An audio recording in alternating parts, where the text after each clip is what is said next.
So as you know, NAR has reached a settlement that they've entered into. It has yet to go to the court, so it is a proposed settlement, and the internet has been blowing up with all kinds of information. Taglines like, is this the end of real estate? The end of 6%. I'm not saying any of these things. I'm just literally reciting to you titles. So I'm Jason Wilson with Ursula & Associates, Keller Williams Realty Partners. The conversation we're about to have is not the reflection of the views of KW Partners, Keller Williams International, even any of our brokerage. This is me personal. This is just my personal conversation about it. In this video, we're going to talk about a few things. And a lot of it's going to be the hypothetical of the math of what would this look like. And some of the stuff that we're hearing pundits say out there, which I'm not going to refute or prove right, but we're just going to ask some honest questions that maybe you want to think about. So let's first talk about what the settlement looks like, because that's going to be the biggest thing. So here's some of the proposed rule changes that have yet to be ratified, but were placed out there. So we're going to take a look at these on screen. All right. So in the settlement, NAR agreed, I'm just reading now, agreed to make changes to its rules that would affect the MLS owned by realtor associations and non-realtor MLSs that opt into the settlement. Agents who list or show houses in the MLS and the agents who are a member of NAR, these changes will likely take effect in July of 2024, and they're summarized below. All right, first thing is, this is kind of, let's say these changes are all approved, this is what's going to happen, and we can just remove all the opinions. This is a very narrow window of time to make changes. No matter what changes you make, there are unintended consequences. Like, it's impossible for you to make massive changes to an industry and then just go, well, it's going to be simple. We're going to do this and boom, no change. It'll have no running effect on unforeseen circumstances. So that's the first piece that I'd like to kind of, comment on, is there should be a longer runway to getting this done in a responsible manner. Is my thoughts. I have no idea what's going to happen. I'm not a lawyer and I don't dispense legal advice, and I have no idea about the ongoing lawsuit and what will happen with this, but we are going to look at what they're saying. Okay, so back to this. Number one, buyer's representation agreements required.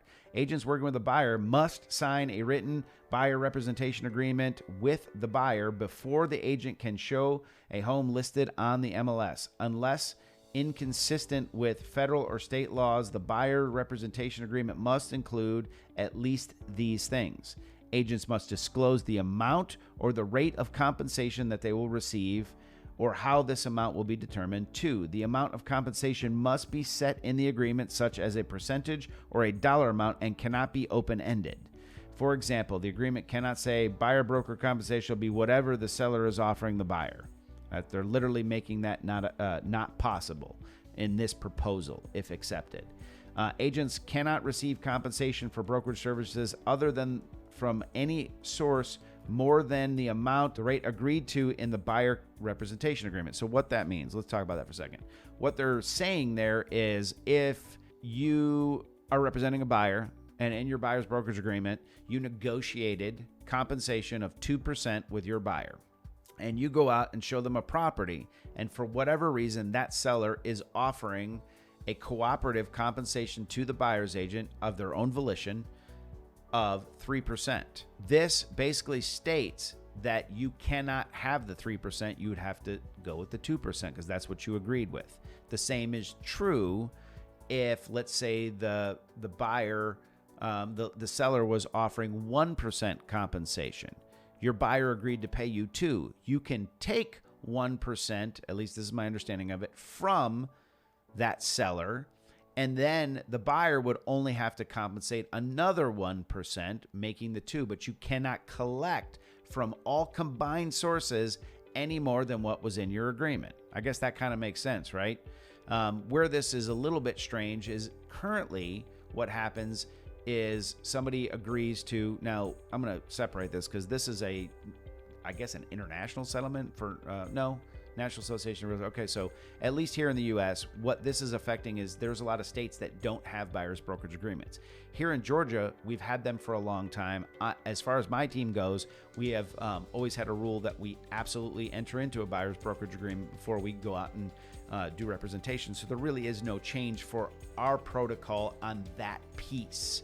The forms have been updated to reflect the current rules, and they've changed over the years of stating in there what our compensation is, who's responsible for that said compensation, and this is changing and dialing in those rules.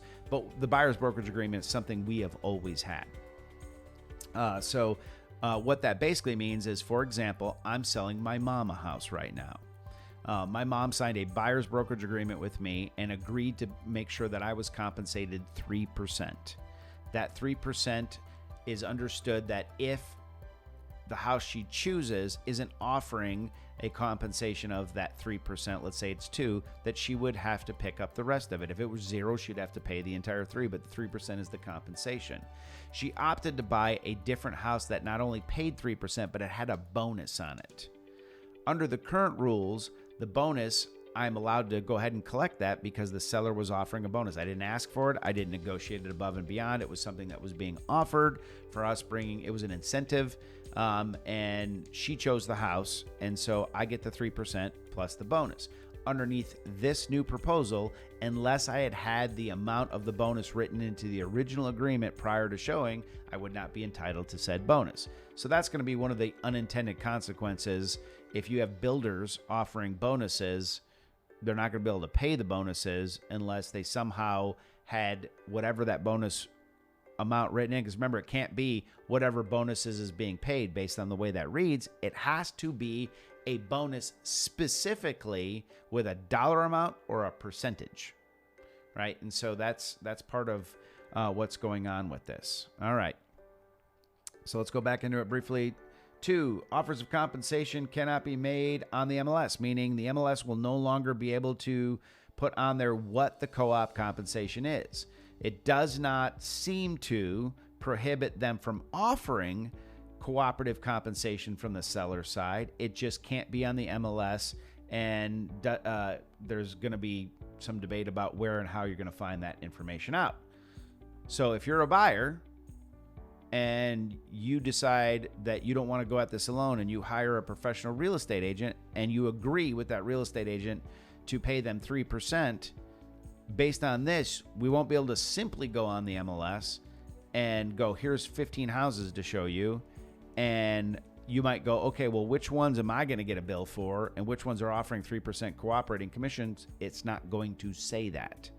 So that's going to be a little bit of an issue where you might want to go out and look at houses and go, ooh, I love this one. My max price point is $500,000. That's all I can spend.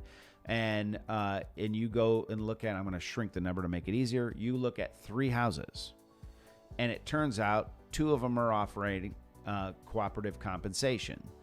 One of them, the seller is offering 2%.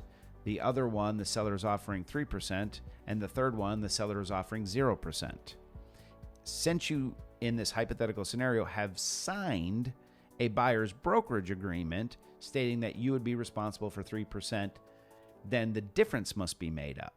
So each one of those houses, even though they're being advertised on the market for $500,000, all of them, you as a buyer are going to be paying a different price for each one of them. Let's look at the math. I feel like that's a fair thing to do. So $500,000 on the one that's offering 3% compensation, it matches what you agreed to pay your real estate agent in this hypothetical scenario. Then the price of the house is $500,000 plus closing costs alone. But we're going to say you bought this cash, right? You're paying cash for it, so you'll have to pay your doc stamps, attorney's fees, etc. But there's no additional expense for the agent representation being added to it in that particular scenario under these proposed rules.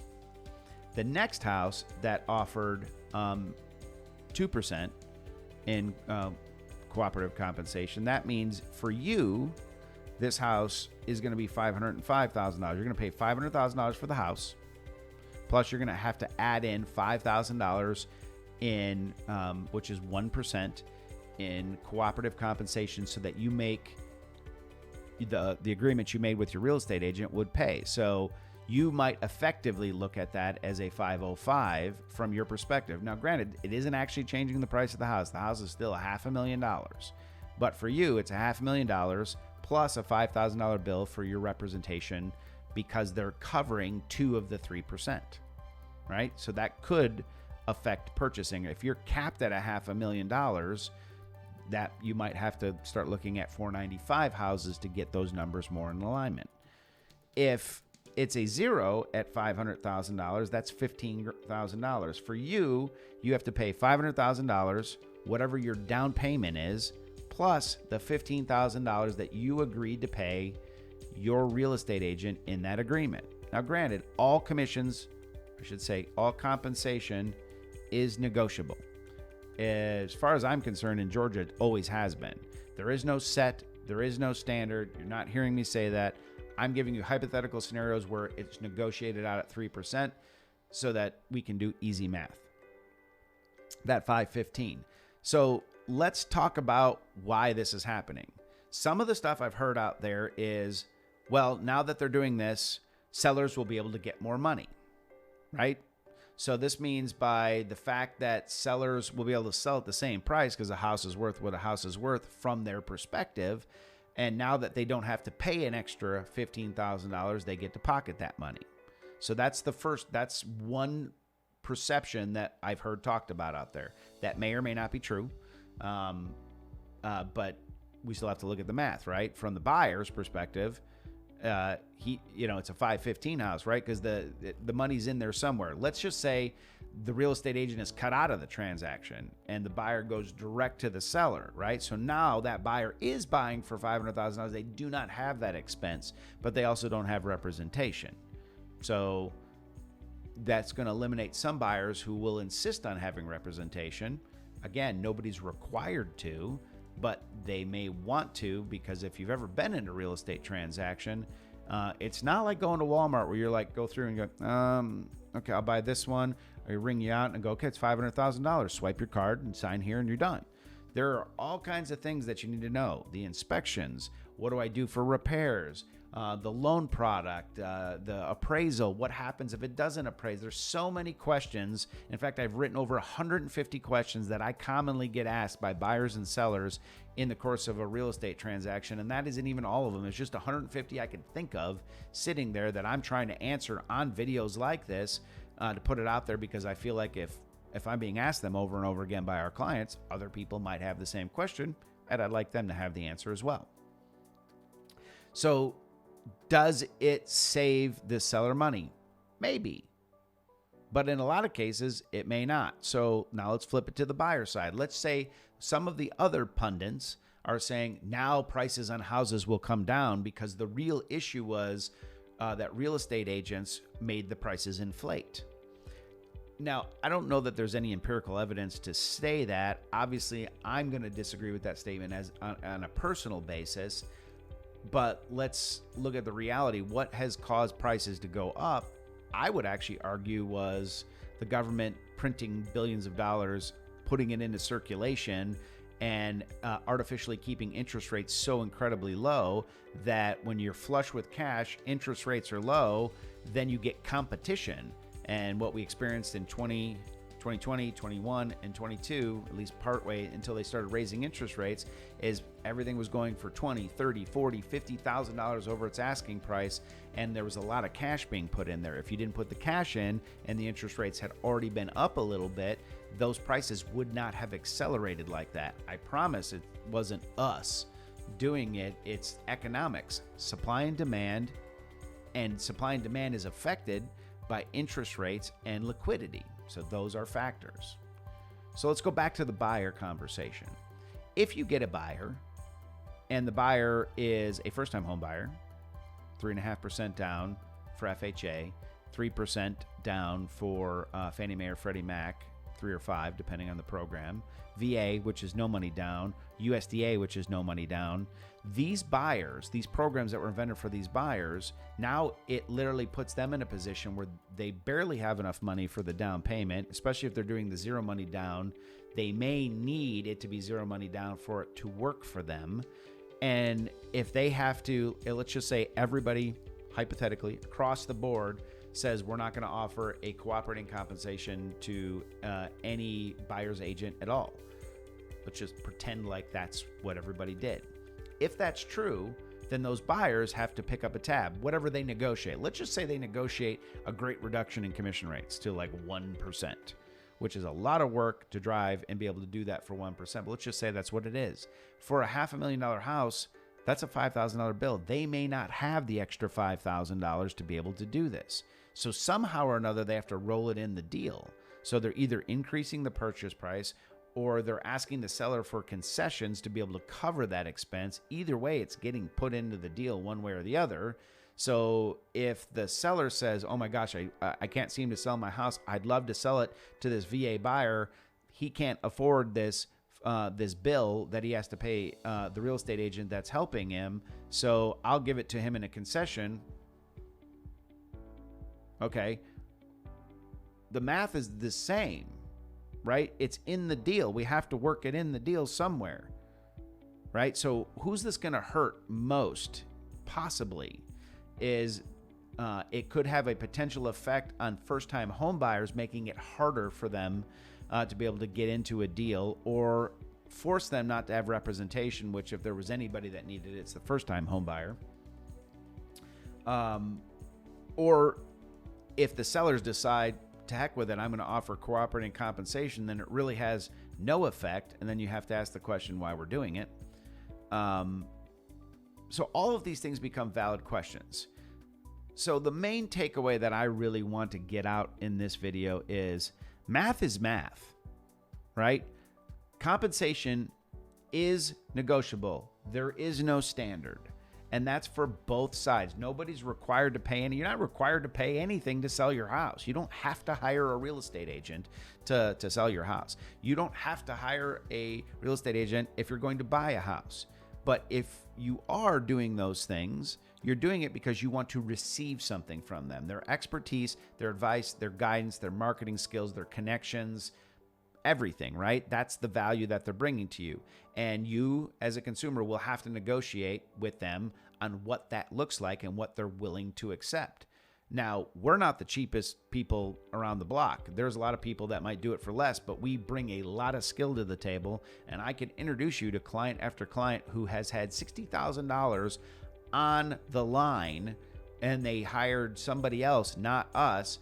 And as a result of that, they basically said, I'm never going to work with anybody again, because you knew how to solve the problems they didn't know how to solve, which would have saved us, in some cases, $5, $10, $50, in one particular case, $60,000 almost got lost. And that's where real value shows up. If I charge $15,000 in a transaction and protect $60,000, did I cost you? And so that's where real value shows up in those places. So compensation is negotiable. We're not going to be the cheapest guys on the block. We charge what we charge in our firm because it's the value that we bring. It's not the same as everybody else, and it's always going to be open for negotiations. That's one of those things that I think this is the opportunity where the industry is going to have to do a better job of communicating its value to you, the consumer. That isn't just, because the consumer say, well, I found the house on Zillow. All they did was open the door. Well, hopefully that's not all they did. Even if you did find it on Zillow, hopefully everything else that they did after that really protected you. So this proposed settlement is more than just the math. It is about standards. It's about how we disclose things. It's about having a buyer's brokerage agreement. It's about having it before you show the first house. There's a lot of stuff in there. But I just wanted to take this broadcast and address the math. The math is a big deal because the pundits are like, this is over and now it's illegal to charge this. Well, that's not true. If it's negotiable, which means, is it possible that somebody comes in, negotiates a 6% commission and negotiates and the seller agrees to pay 3% to the buyer? Well, in that case, what is supposedly over is still there because it's what was negotiated. We all agree wholeheartedly that there is no standard compensation and that it has and should be 100% negotiable. as professionals, we'll adapt to whatever changes come down the pike and abide by the law, because that's how we've stayed in this career. And it's not the first time we've seen a change. But I do ask you to consider, if you move math around, right? You say the seller doesn't have to pay it, now the buyer has to pay it. It still ends up in the deal. These are costs of doing business that are part of the deal, right? Same as a lender who charges fees, right? It's part of the deal. It ends up part of the closing costs that get rolled into there. What I'm going to vehemently disagree with is that this by itself will create relief on pricing. What creates relief on pricing is inventory exceeding the demand. Now that can happen. This could cause that, because if everybody says, I want buyer's representation, and they agree to pay for it, and all the sellers say, I refuse to pay buyer's compensation, so that increases the bill of all the buyers and puts them in a position where they can't buy, what will happen is inventory will climb. It may sit there, and then as a result of sitting there, once it's exceeded the demand, prices will start to fall. That's how prices fall. It's not magical, and it's really not all that mysterious. Everybody's like, when's it gonna crash? That's a great question. And when supply outpaces demand, prices will fall. And that's what we're looking at. We have seen increases in supply, but remember, your barrier is 6 months. If you went from 3 weeks worth of supply to 2 months worth of supply, you were still firmly in a seller's market. You're just not in as aggressive of a seller's market. So I wanted to put my 2 thoughts out there on this. I am going to release a video where I interviewed Stephanie Nielsen, who is the qualifying broker for KW Partners. And she has been in the business longer than me and has seen more changes than I have. And even we talk a little bit about the history. We're going to talk about it from the consumer perspective. We're also going to talk about it from the agent perspective. And I think that it's good news all the way around. I don't agree with everything that's in the settlement, but that's not really my place. I don't have to agree, right? I can go outside and, they put a traffic light out at the end of my street and I don't agree with it. Doesn't mean I don't have to listen to it. If it's red, I stop. If it's green, I go. Like that's, doesn't mean I like it. The reality is that whatever changes are ratified, are finalized, we're going to have to adapt and be able to do this. The great news for the consumer is agents have to raise their skill. One of the problems with my industry is the barrier to entry is so low that anybody can get in with little effort. And this is why you get agents, new and old, that are horrible, agents, new and old, that are awesome, right? Doesn't mean they have to be in the business for a long time to be awesome. There are some recently licensed people that are phenomenal representation, but that's true of anything.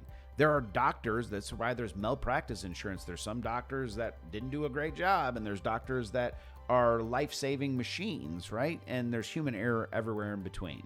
So I hope this kind of sheds a different light on it and can kind of walk you through how the math works on some of these things. And it's really going to be about value, articulating value. If you're thinking about buying or selling and you want to know, what we would charge or what that negotiation looks like with us, and or what value we're going to bring to you based in the results that we're going to provide to you, give us a call. We would love to talk with you about it. We are open to any conversations, because I think that the more informed people are, the better decisions they make for themselves. And that's all we really want to do, is be a resource.